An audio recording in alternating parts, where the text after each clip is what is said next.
144 ಹಾಕಿದ್ರೆ ನಮಗೆ ಪ್ರೊಟೆಸ್ಟ್ ಮಾಡೋಕ್ಕೂ ಅವಕಾಶ ಕೊಡ್ತಿಲ್ಲ ಅಂತ.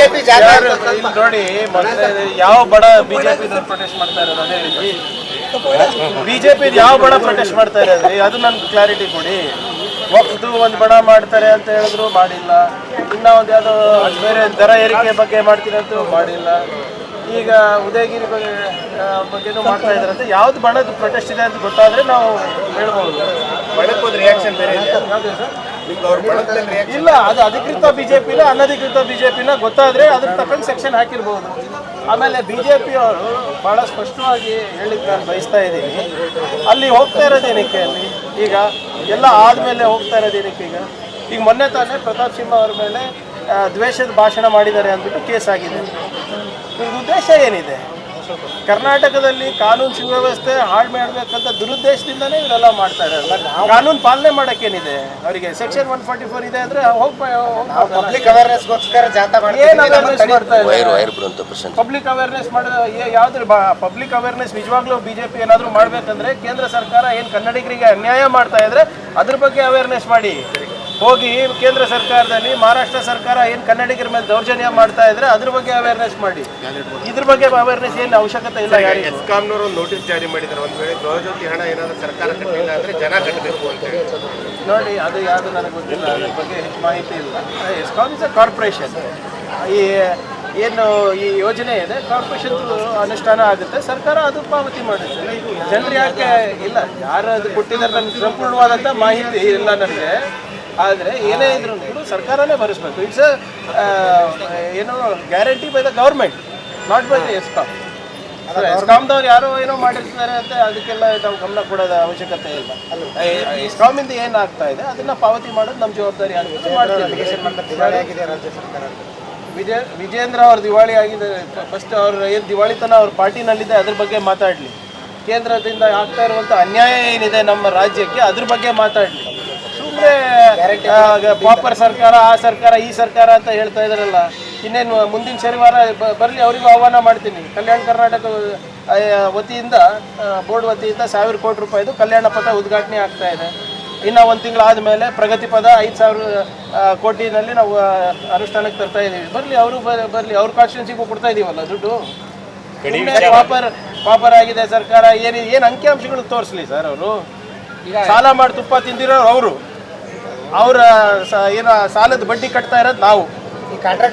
ವಿಚಾರದಲ್ಲಿ ಅನಗತ್ಯ ಗೊಂದಲ ಆಗ್ತಾ ಇದೆ. ಮಹಾರಾಷ್ಟ್ರದಲ್ಲಿ ಕಂಡಕ್ಟರ್ ಗಡಿ ವಿಚಾರ ಬಸ್ಗೆ ಬೆಂಕಿ ಹಚ್ಚಿದ್ರು. ನೋಡಿ, ನಾವಂತೂ ಅದನ್ನ ಖಂಡಿಸ್ತೀವಿ.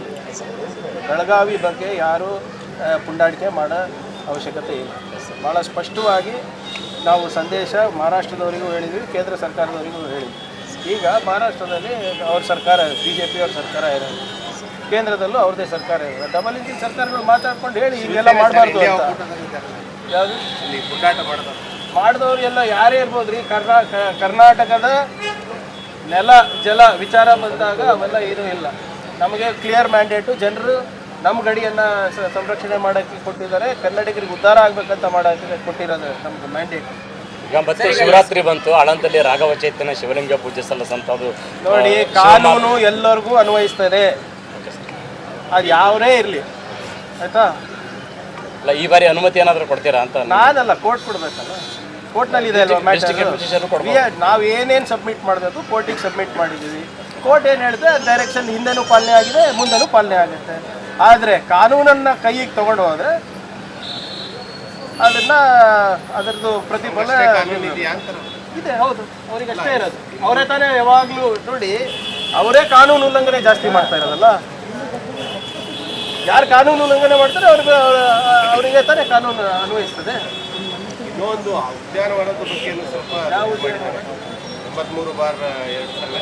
ನೋಡಿ, ಲೀಗಲ್ ಆಗಿ ಮಾಡಿದ್ರು ಪ್ರಾಬ್ಲಮ್, ಇಲ್ಲಿಗಲ್ ಮಾಡಿದ್ರೆ ತಾನೇ ಸುದ್ದಿ ಆಗೋದು. ಇಲ್ಲಿಗಾಲಿಟಿ ಏನಿದೆ ಅದು ತೋರಿಸ್ಲಿ. BJP ಅವ್ರು ಆಯ್ತಲ್ಲಪ್ಪ, ಈಗ ಎಷ್ಟು ಕೇಸ್ಗಳು ಆಯಿತು. ಈಗ ನನ್ನ ರಾಜೀನಾಮೆ ಕೇಳಿ 4 ಸರಿ ಆಯ್ತೇನ್ರಿ BJP ಅವರು? ಆಯ್ತಾ ಇಲ್ಲ? ಯಾಕೆ ವಿಜೇಂದ್ರ ಅವ್ರು ಯಾಕೆ ಬಂದಿಲ್ಲ ಕಲಬುರ್ಗಿ ಪ್ರೊಟೆಸ್ಟಿಗೆ?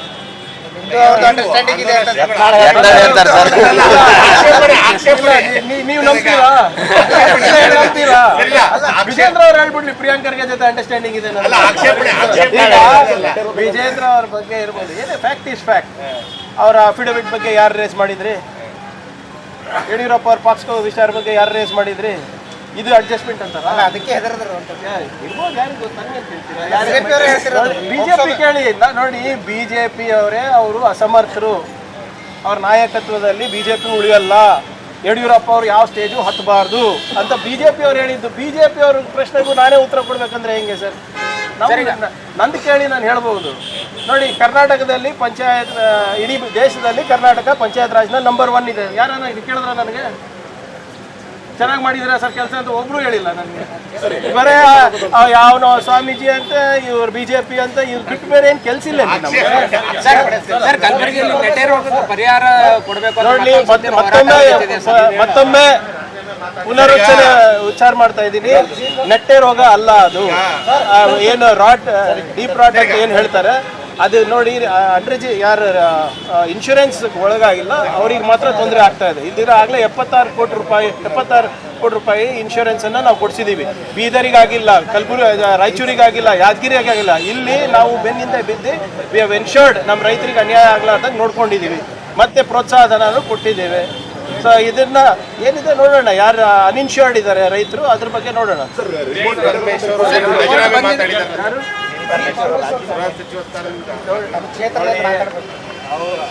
ಯಾವ ಸಂದರ್ಭದಲ್ಲಿ ಮಾತಾಡಿದ್ರು ಅಂತ ನನಗೆ ಗೊತ್ತಿಲ್ಲ.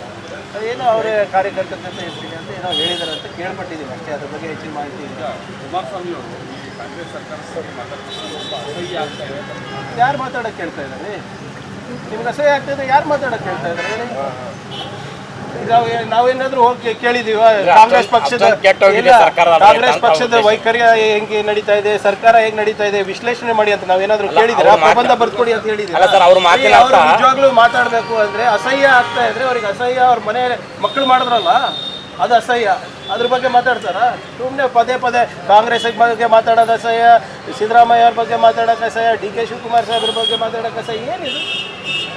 ಅವ್ರ ಮನೆ ಮಕ್ಕಳು ಮಾಡಿದ್ದಲ್ಲ ಅದು ಬಹಳ ಚೆನ್ನಾಗಿತ್ತಾ? ಬಿಜೆಪಿ ಅವರು ಮತ್ತೊಂದು ಸುತ್ತಿನಲ್ಲಿ SCP DSP ಹೋರಾಟ ಶುರು ಮಾಡಿದ್ದಾರೆ. ಮಾಡಲಿ